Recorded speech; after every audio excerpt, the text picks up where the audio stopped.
Semuanya bermula pada suatu ketika seorang pria yang bernama Pak Abdul Qadir secara tak sengaja pada hari Kamis tanggal 10 Januari tahun 2019 menemukan sosok janggal yang berbau busuk.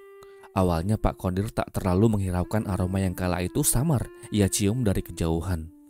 Namun ketika langkahnya semakin mendekati objek itu, kok bau busuknya makin kesini makin kesana batinnya. Lalu dengan sebongkah nyali yang ia miliki, ia terabas gelapnya malam itu, hingga ia temui sumber bau itu. Betapa kaget ia ketika di samar-samar penerangan lampu senter handphonenya, ia melihat sosok tubuh manusia dalam keadaan tak bernyawa lagi. Sosok itu hanya memakai pakaian bagian atasnya saja, sedangkan celananya entah ada di mana. Lehernya terikat tali yang tersambung dari leher hingga ke kakinya, dan bagian perutnya sudah bersemayam banyak sekali belatung-belatung pengurai. Pak Abdul Qadir tentulah ciut nyalinya. Apalagi temuan yang baru aja dilihatnya tepat berada di tempat pemakaman umum. Tempat itu ada di Banjar Agung, Kecamatan Cipocok Jaya, Serang, Banten. 1000 langkah ia ambil segera untuk melaporkan temuan itu kepada Pak Junaidi selaku RT setempat. Setelah melaporkannya ke Pak Junaidi, laporan itu kemudian diteruskan ke Polsek Cipocok Jaya. Penyisiran dan olah TKP segera dilakukan. Tak lama setelah pihak jajaran Polsek Cipocok Jaya hadir langsung ke tempat pemakaman umum tersebut. Dalam olah TKP yang dilakukan, petugas menemukan barang-barang bukti berupa celana jeans, sebuah tas, dan sendal jepit. Kuat dugaan, barang itu adalah milik korban. Barang bukti yang terkumpul segera diamankan oleh pihak yang berwenang. Juga tubuh itu pun segera dievakuasi ke RSUD Derajat Prawira untuk dilakukan identifikasi lebih lanjut. Dalam pemeriksaan yang singkatnya dilakukan oleh petugas, kemudian didapatkanlah identitas korban dan sebab musabab korban meregang nyawanya. Korban adalah seorang wanita yang bernama Tia, 43 tahun. Ia kehilangan nyawanya akibat sumbatan jalur nafas yang dicegat secara paksa oleh pelaku. Setelah mendapatkan informasi terkait identitas korban, tepat di tanggal 15 Januari tahun 2019 atau tepatnya 5 hari setelah temuan Tia di area makam itu, seorang pria yang bernama Anton 24 tahun masih muda yang diduga adalah pelaku penghilang nyawa Tia berhasil diamankan di kontrakannya di daerah Tambora, Jakarta Barat. Polisi terpaksalah menghadiahinya dengan timah panas dikarenakan pelaku sempat ingin melarikan diri sebelum akhirnya tertangkap. Dan dari mulutnya lah terkuak sebuah akuan tentang kisah cinta lintas usia antara Anton 24 tahun dan Tia 43 tahun. Lalu, apa yang sebetulnya terjadi? Dan bagaimana kisah selengkapnya? Jadi begini. Seorang pria yang bernama Anton adalah sosok di balik meninggalnya Tia. Ia merupakan seorang pria kelahiran Pandeglang tahun 95. Umurnya di tahun 2019 pada saat kejadian baru 24 tahun. Anton merupakan seorang warga asal Kampung Parung Kokosan, Kecamatan Cikesik, Pandeglang, Banten. Dari informasi yang saya dapatkan, Anton adalah seorang penjahit. Ia juga diketahui memiliki kontrakan yang ada di Jakarta Barat, tepatnya di Tambora. Kebetulan saya tidak mendapatkan informasi terkait untuk apa dirinya tinggal di kontrakan itu. Namun dari kemungkinannya, Anton memiliki pekerjaan di tempat itu. Ia biasanya menggunakan jasa angkutan umum seperti kereta atau mobil angkot untuk sampai ke Jakarta Barat dari desanya. Seperti yang pernah terjadi pada hari Kamis 3 Januari tahun 2019 yang lalu, hari-hari yang masih dalam suasana tahun baru, semangat baru, dan harapan baru. Di hari itu Anton sekira jam 7 malam pergi menuju terminal Pakupatan Serang. Kala itu dengan menaiki angkutan umum, Anton bertujuan ingin pergi ke daerah Jembatan 5, Jakarta Barat. Angkot yang ia naiki saat itu akan menghantarkannya dulu ke daerah Balaraja. Selanjutnya di Balaraja, Anton akan menyambung angkot yang lain untuk sampai di tempat tujuannya di Jakarta Barat. Singkatnya, setelah Anton mendapatkan posisi yang enak di dalam angkot dan selepas angkot itu melanjutkan perjalanannya. Lalu di perempatan lampu merah Parung Pakupatan Kota Serang, tiba-tiba seorang wanita masuk dan duduk tepat di samping Anton. Orang itu naik angkot dengan membawa tas warna putih besar. Terlihat perempuan itu hendak bepergian jauh dari rumahnya. Dikarenakan barang-barang bawaannya banyak, mungkin isinya baju-baju. Melihat ada perempuan yang duduk di sampingnya, lantas membuat Anton kemudian berinisiatif untuk membuka obrolannya terlebih dahulu. Kala itu dengan suara rendahnya, Anton pun bertanya, "Neng, mau kemana?" Mendengar sapaan manis dari Anton, membuat wanita itu langsung saja tersadar dan menoleh ke arah sumber suara. Dikarenakan kala itu di angkot cuma ada mereka bertiga, Anton, si perempuan, dan Pak sopir. Mau ke arah Cikande Asem, Bang. Mendapatkan respon bagus dari modus dan sapaan Anton yang halus, membuatnya kemudian menjurus. Saat itu dengan modal yakin disodorkanlah tangan kanannya. Kenalkan, nama saya Anton. Mendapatkan sodoran tangan itu, si perempuan itu menjawab, oh, nama saya Tia. Dan setelah jabat tangan tanda perkenalan itu, perbincangan singkat namun penuh makna pun terjadi.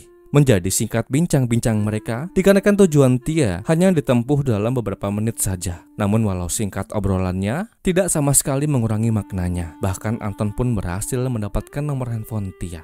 Juga respon Tia ketika diajak berkenalan dan dimintai nomor handphonenya, menunjukkan gestur yang baik kepada Anton.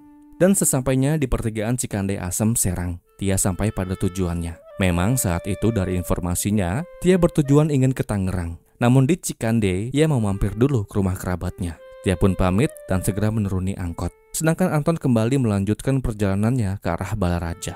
Sedikit tentang Tia, berdasarkan informasi yang saya dapatkan, Tia adalah seorang wanita 42 tahun. Ia berasal dari desa Pegadungan, Pandeglang, Banten. Tia merupakan seorang wanita bersuami dengan 3 orang anak. Namun disebutkan kala itu, di bulan Januari tahun 2019, Tia dan suaminya telah pisah ranjang. Hal itu terjadi sejak 2 bulan sebelumnya, dan saya kembali tak menemukan informasi terkait alasan mengapa dirinya berpisah ranjang dengan suaminya. Tia adalah seorang ibu rumah tangga yang juga disibukkan dengan kegiatannya berjualan nasi. Namun di kala itu, di tanggal 3 Januari 2019, Tia izin kepada orang rumahnya. Katanya mau pergi cari kerja ke daerah Tangerang. Saat itu Tia minta si bungsu untuk mengantarkannya ke terminal untuk naik angkot. Namun sebelum Tia berpisah dengan si bungsu, Tia sempat mengatakan bahwa ia akan mampir dulu ke rumah rekannya yang ada di daerah Cikande Asem. Selepas si bungsu melepas kepergian ibunya, langsunglah ia pulang ke rumahnya di desa Pegadungan tanpa rasa curiga dan tanpa rasa yang aneh sekalipun. Ia tak tahu bahwa di malam itu adalah perjumpaan terakhirnya dengan ibunya yang ia cintai. Serigala berbulu domba sedang mengancam nyawa Tia di malam itu. Di tengah perjalanan selepas Anton dan Tia berpisah, Anton yang kala itu sudah mendapatkan nomor handphone Tia, langsung saja tanpa ragu-ragu ia buka handphonenya dan segera aja hubungi Tia dari handphone miliknya.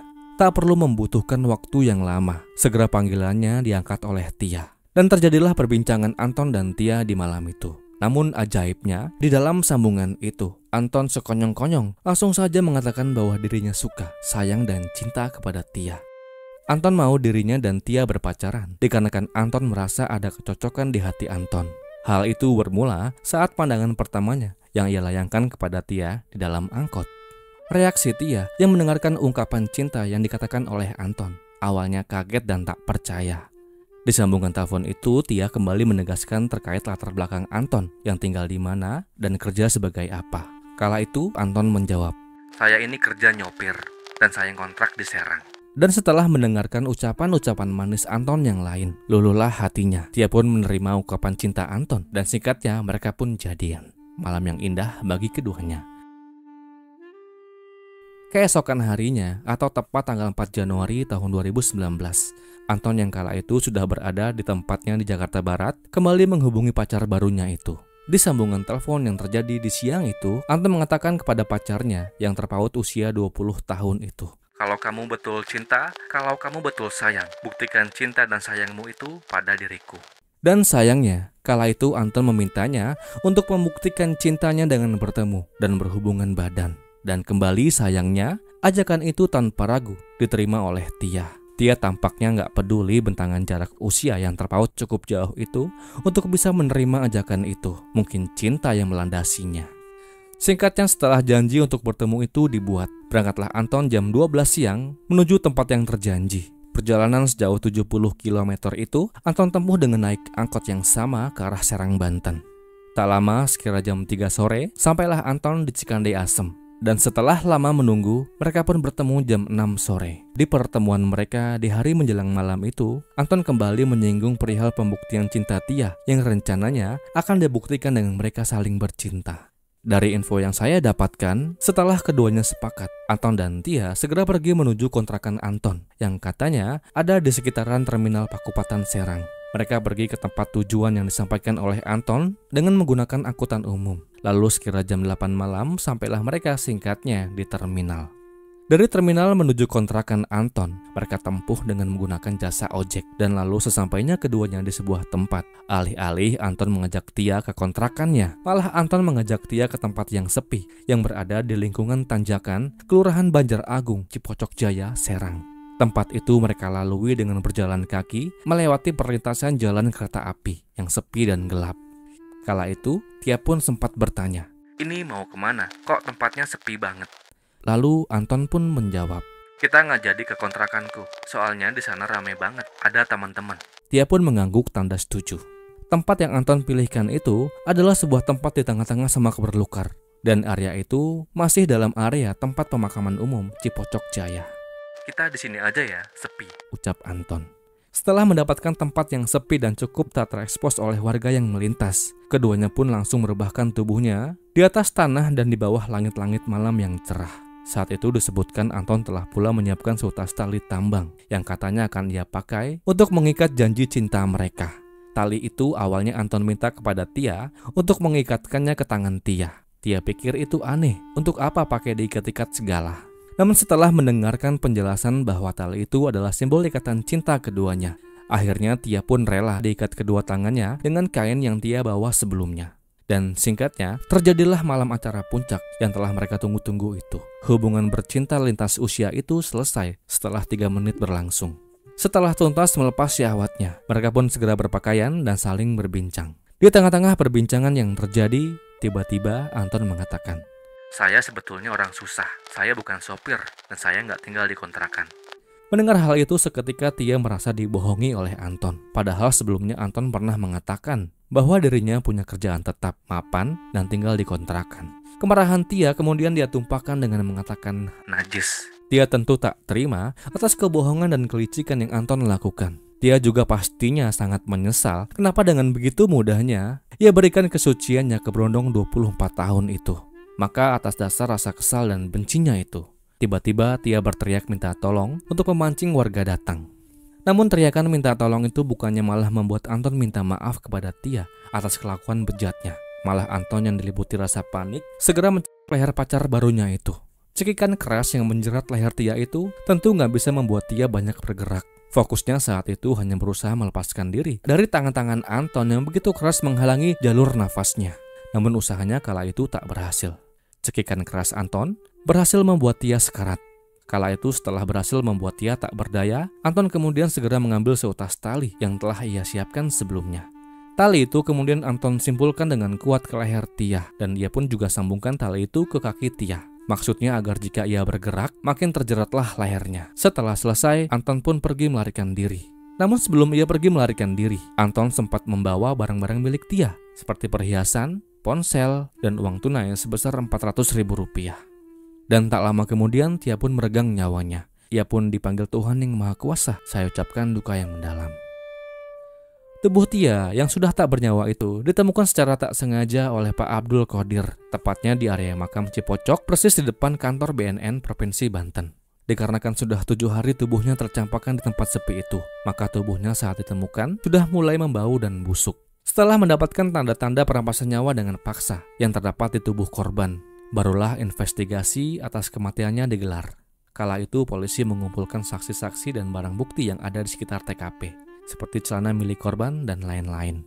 Setelah memeriksa saksi-saksi, didapatkanlah informasi terkait pria yang terakhir terlihat dengan korban. Salah satu saksi mengatakan bahwa Antonlah yang terlihat terakhir kali bersamaan dengan Tia. Dan hasilnya, 5 hari setelah ditemukan tubuh Tia, Anton berhasil diringkus di sebuah kontrakan yang ada di Tambora. Ia diamankan beserta barang-barang milik Tia lainnya yang telah ia rampas. Dan berakhirlah pelarian si berondong asal Serang ini. Anton segera ditetapkan menjadi tersangka. Dalam persidangan yang kemudian digelar di Pengadilan Negeri Serang, melalui majelis hakimnya, kemudian menjatuhkan vonis penjara selama 12 tahun kepada Anton. Semoga vonisnya bisa mengganjar Anton dengan segala kejahatannya. Dan kisah ini pun berakhir.